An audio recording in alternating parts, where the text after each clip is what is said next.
So, Your Excellency, this book is telling part of those stories and also the experiences I went through.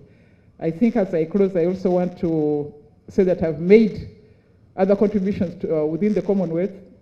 During the COVID time, Your Excellency, it was a new thing. First of all, COVID was in China. No one expected it to reach Uganda. So when you locked down the country, none of us knew what to do. So I first picked up a call, talked to my counterpart in Nairobi, and asked Mr. Muturi, what are you going to do now that there's a lockdown? He said, I don't know.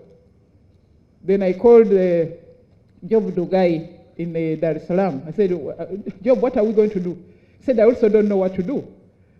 So I called the commission, and I said, you people, we have a challenge. This is March. It's the month when we start the budget process, but we have been told to lock down. One of the commissioners said, let us close and go. Then others said, but what do we do now about the budget? So we debated and we could take a decision. So I said, okay, I'll take the final decision myself. So in the end, I said, no, we must find a way of fulfilling our obligations under the Constitution.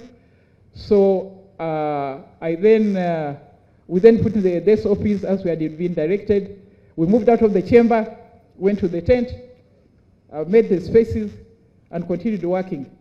But also, it is through from this parliament here in Kampala that we started the virtual sittings throughout the Commonwealth. As far as the Bahamas, my friends wrote to me to find out, how are you managing this situation? So I said, we have a hybrid of physical sittings and the virtual sittings. So that's when it spread around the Commonwealth.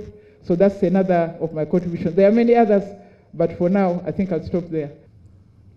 So I really want to congratulate people like Rebecca Kadaga,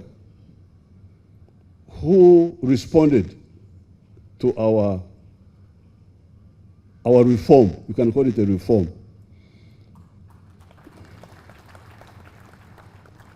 Because if they had not, our reform would have failed. Because the question was, why were the women not coming up through the other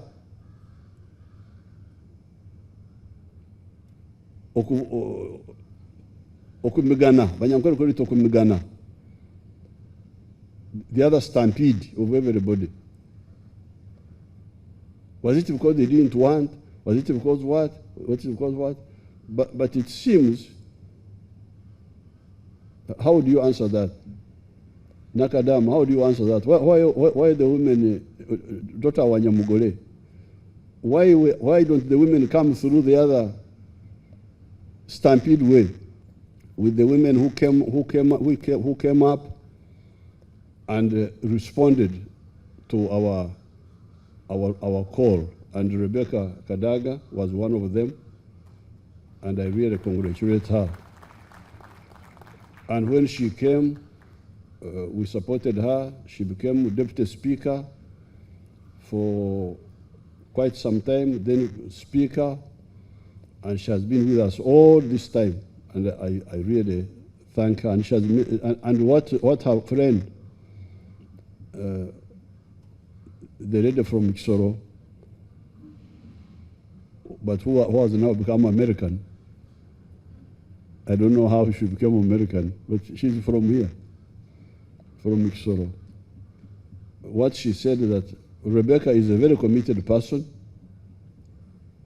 committed to what she believes in, and a fighter. She's also a fighter, that is for sure. So that's how I exploit some of our people. I said now, recently, I said, now you're a fighter, you go and fight for East African Federation. And she's there really fighting. You can be sure she's really fighting for the East African Federation.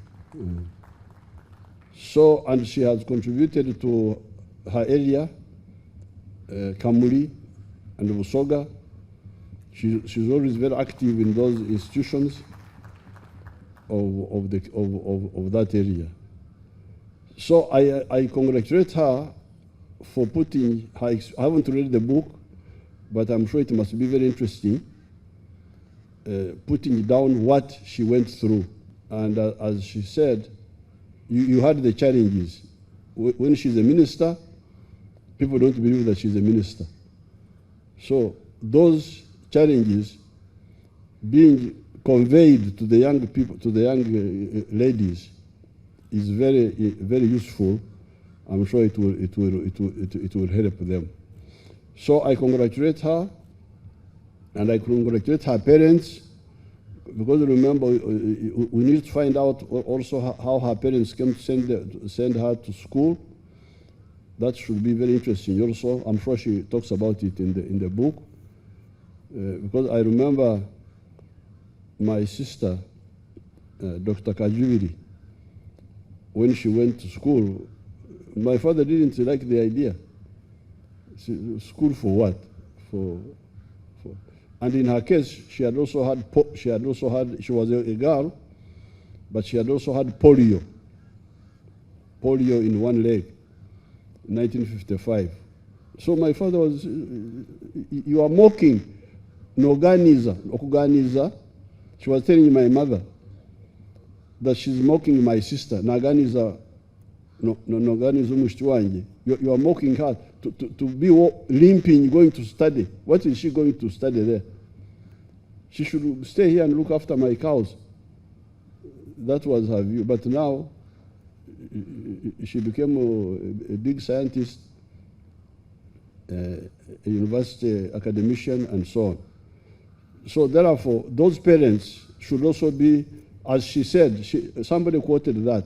No, she's the one who said herself in her speech here, that some of our successes are due to our parents. She said it in her remarks. We need to salute those parents for that contribution. And also thank the people of Busoga and the people of Kamuli for supporting her all this time. I think she has been in Parliament all the time. Was there all the time you have been in Parliament? All this time. So I congratulate you. I congratulate the people of the women. The women. I congratulate the people of Kambuli, of Busoga, for supporting you. And I wish you good luck. Thank you very much. Your Excellency, the book is The Pathway to Greatness.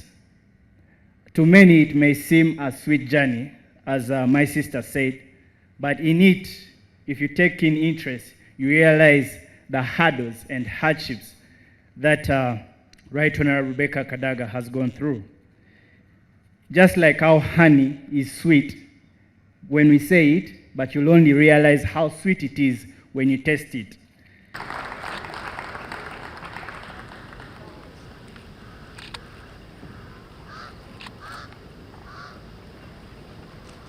I hope